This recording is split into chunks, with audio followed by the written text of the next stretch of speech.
Hello and welcome again to another edition of Media Watch. I'm your co-host Eric Tait. I'm Bob Anthony. Good to see you, Eric. Hey Bob, here we are with another session. Thanks to Manhattan Neighborhood Network and the good graces of EVT Educational Productions, we'll try to do what we can to bring you up to date and do some assessment of what's going on in the world around us. Bob, let's start locally for a change. Normally we start internationally and work our way down. Right. But there's definitely enough going on locally to talk about. Yeah. So. In the greater metropolitan area, there are two related stories as far as I'm concerned. What have you seen on the federal government moving in on the city of Newark regarding their not quite out of control, but non-constitutional police department? Right. And this came down just, was it yesterday or the day before? Well, speaking for next Monday, it would have been the middle of last week, yes.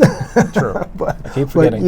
But sometime about a week ago, the federal government came down with a ruling. Right, basically saying that 75, and basically to apply oversight on the 1,000-member Newark Police Department because of a number of unconstitutional and somehow skewed, and a lot of skewed numbers. Yeah, you said a number. I believe they found like 3/4 or more of the police stops by the police department were totally unconstitutional. Right, and 75% of the sidewalk stops, basically, as one reporter put it, didn't meet with constitutional muster. Basically, they weren't done the way they were supposed to. They didn't have enough of a reason to make the stop in the first place. It was just done casually, subjectively, and in many part of the spillover from the New York City stop and frisk program. It's a little of the same.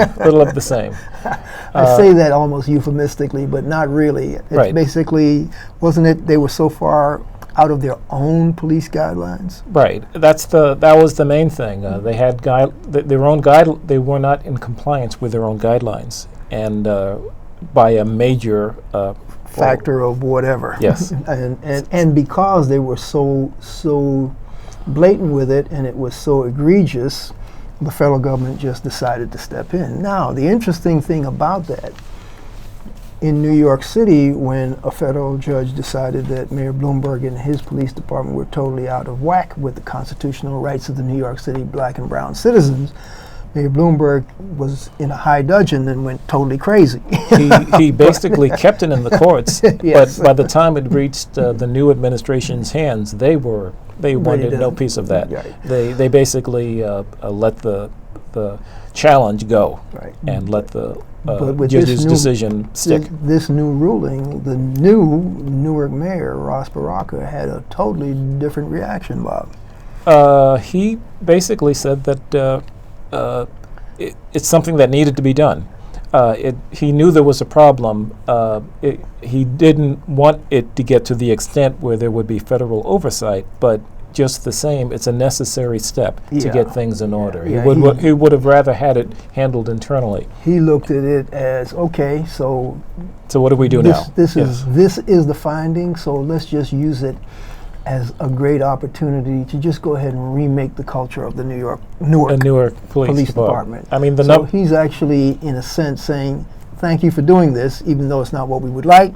Let's just turn it into a positive. I was quite impressed with his ability to say, okay, it is what it is. Let's make it better. Let's use this as the stepping stone to turn all this around. So I am quite. Good. I say that's a good first reaction for a new mayor who seems to be coming in with the right spirit. Now, I'm just looking at some of the numbers beyond the 75%.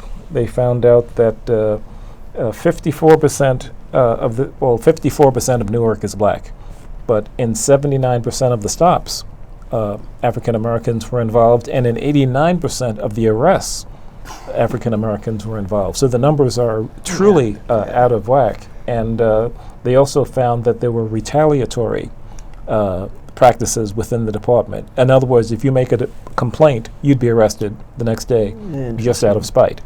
And there were a number of instances listed in the 52-page report. So that brought on the federal oversight. I guess they were getting sort of out of control. Yes. When you start wielding police power for retaliatory purposes as opposed to policing, That's a little out of control. But it's interesting because this has been a systemic, endemic problem in most big city police departments. We can say that without fear of contradiction because there have been documented reports over and over about the fact that there's this school-to-prison pipeline in most big cities, that these policing, like the high degree of marijuana arrests in the city of New York, just skyrocketed between, say, the Lindsay administration and the Bloomberg administration is like a millionfold in marijuana arrests. Okay. I mean, I'm using hyperbole terms, folks, but it's such a high degree. But they're using these types of policing to basically do social control within the black and brown community, and stop and frisk was a piece of that. Was a piece of that. But because those communities had always felt like they were being policed by an occupying force, by an army, and it was demonstrated that there were huge abuses of police brutality, New York City actually basically said, we're not going to be brought up on charges for civil rights violations, for excessive brutality, and they banned chokeholds 20 plus years ago, at least 20 years ago. And lo and behold, I saw this little illustration. You remember Spike Lee's Do the Right Thing film, where Radio Raheem ended up getting killed in this chokehold in the movie? Bill Nunn. Yeah. He wasn't fat, but he was another big guy. Yes. Okay. No, he played Radio Raheem. Yes. Bill Nunn. Yeah. And the illustration that I saw, it was in one of the online, I think it was Tours of El Barrio.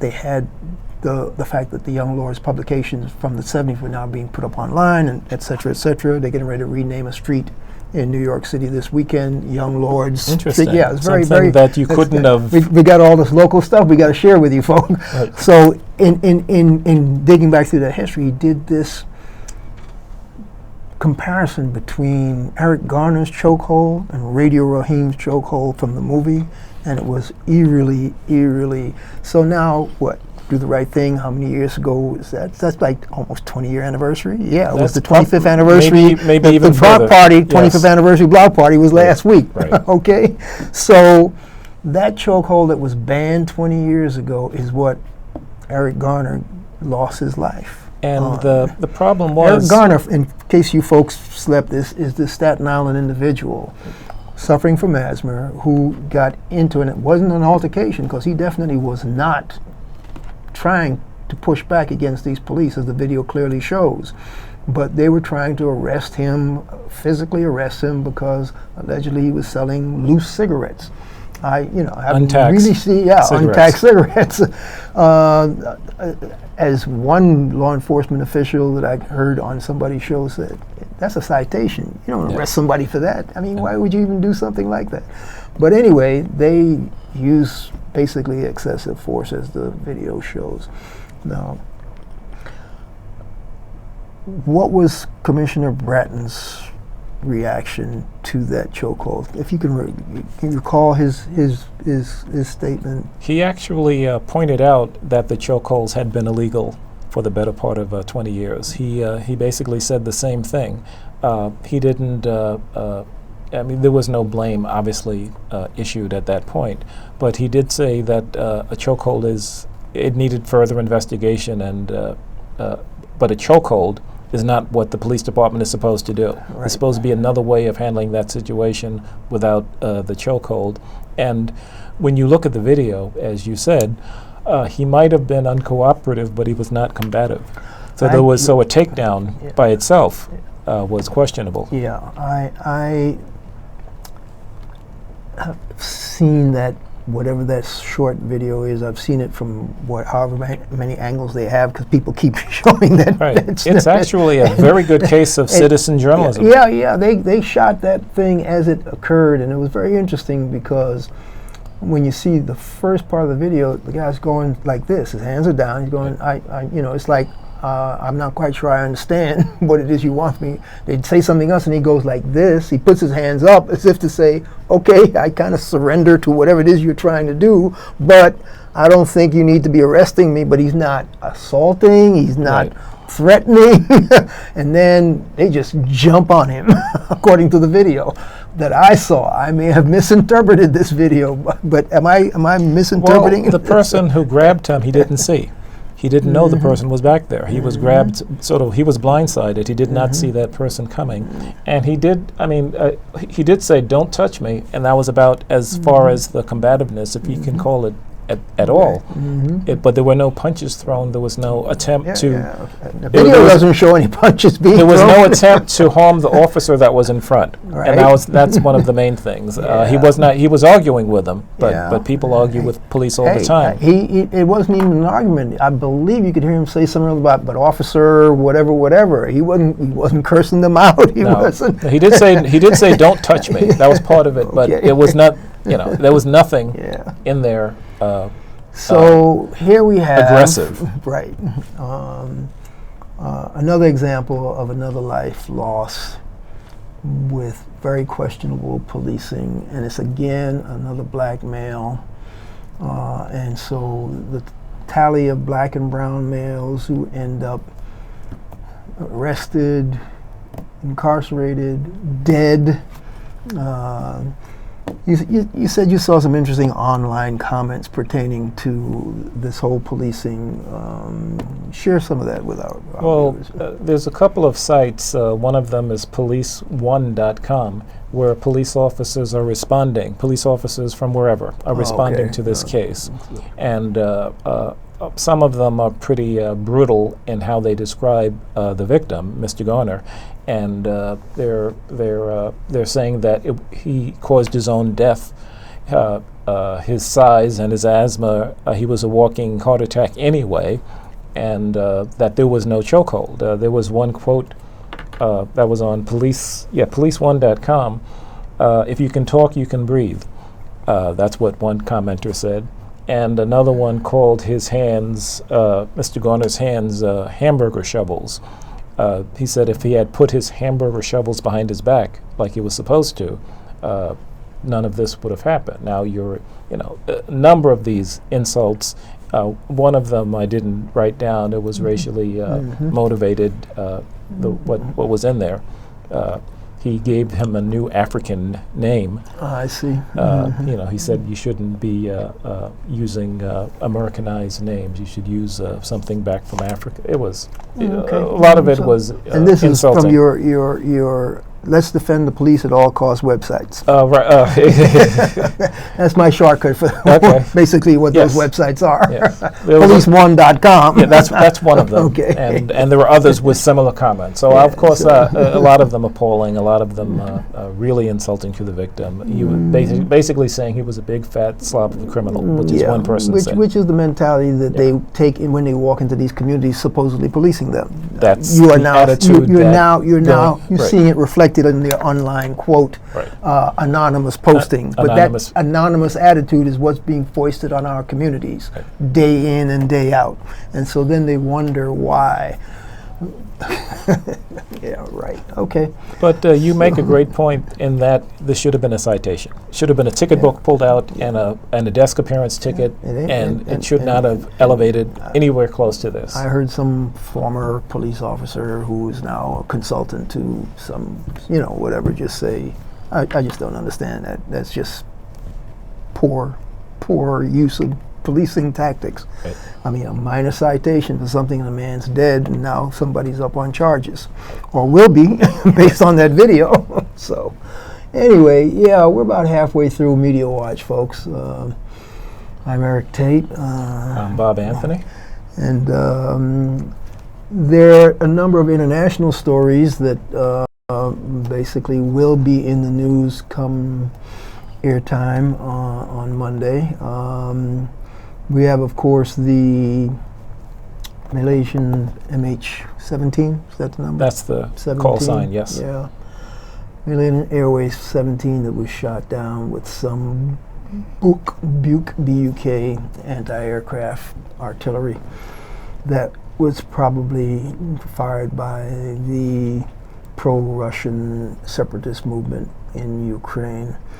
There's going to be an investigation. There is an investigation. The question is, how much did the Russians train these, quote, rebels? Will they get access to the site? As of Wednesday, last Wednesday, next Monday, there was some movement. I believe some of those bodies finally were returned to the Netherlands. Whatever bodies were in the train, I think they have about 200 of the total in the train that moved away from the site. And of course, a lot of the dead are from the Netherlands. So they're not shipped there yet as of the time we're taping here, but at least they're on the way. They're about to be turned over from some site. And as of yesterday, they had turned over the black box. And I noticed on the news today that so far it does not look like it was tampered with. So hopefully the evidence that comes out of it is intact. Yeah.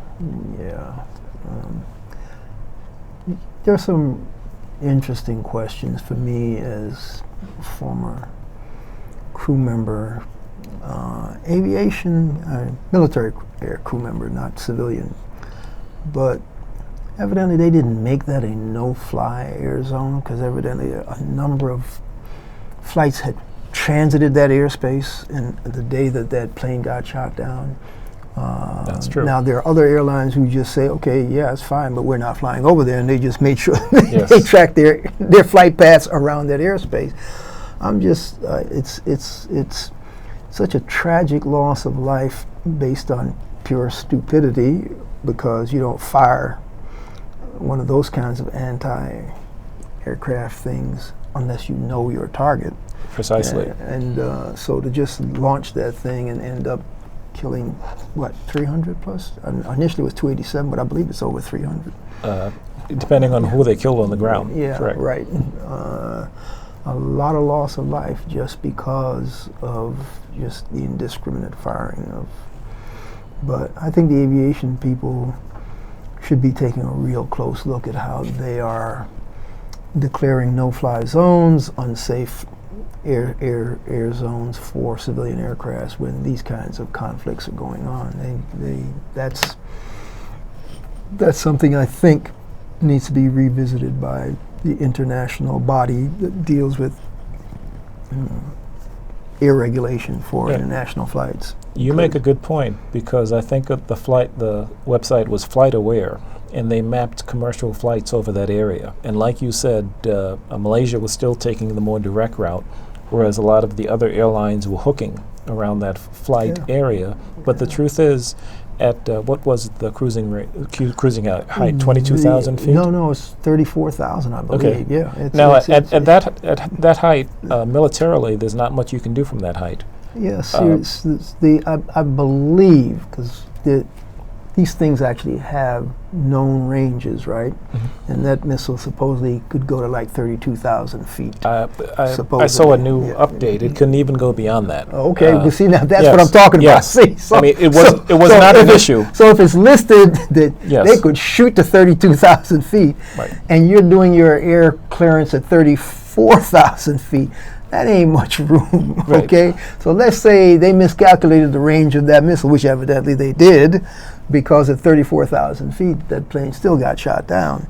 There is, there's room for discussion on why they even flew over that airspace. Right, but it was clear at the moment, and other flights, like you said, other flights had made it through, and with no other issue other than knowing that it was a contested area below. Yeah, dangerous place. Obviously, someone made, and you know better than I, an incredible mistake. They should have known what that plane was based on the route, the height, and whatever identification they could have pulled off radar. Yeah, I mean, that's just one of those seriously tragic miscalculations all the way around. Yes. And then the other big national not the other, there's so many things going wrong in the world. We could talk about Syria, we could talk about all kinds of things, but on my plate really is the Israel-Palestinian problems that just never seems to go away. I know there's been all kinds of discussion recently, finally, about how one-sided the coverage of that particular debacle, and I call it a debacle, has been. And there have been a number of interesting stories about who was determining what coverage-wise and all that. But we had an interesting response where folks, we don't just rely on ourselves to try to dig up some of these stories and background. So we sent out an email to some of our supporters and researcher journalist friends who try to feed info to us. And one of the emails we sent out was, give us whatever feedback you can on fair, balanced coverage of what's happening in the Israel-Hamas craziness in the Mideast. And one response we got was kind of a verbal laughter saying, well, okay, I'll try to see if I can find something. So we're not the only ones who are seriously disappointed in how unbalanced and one-sided this coverage has been. But tell me a little bit about what you've seen about the attempts to straighten it out, at least recently. Like you said, for the first few days, I wasn't seeing much of the coverage from the other side. But then only the other day, I noticed on NBC News that the head foreign correspondent, Richard Engel, actually went to the Palestinian side and spoke with ambulance drivers. Just to see how they were doing, managing through the conflict. And it turned out that the Palestinian ambulances couldn't get to the areas they needed to be because they were getting shot at.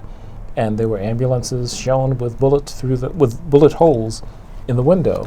And in war, the ambulances are supposed to be off. Yeah, they're marked with crosses and crescents off and limits. whatever. So people say don't shoot at those vehicles because they're humanitarian vehicles. Blah, blah. And in most wars, that's the case. And he did a very good job of talking with ambulance officials and talking about a 24-year-old that was found in the rubble, badly burned, and it looked like a corpse. But as the tape was running, you could see that the body was moving. But even the person we saw, the person that was in the video might be dead by the time this thing airs, and her entire family had already been wiped out.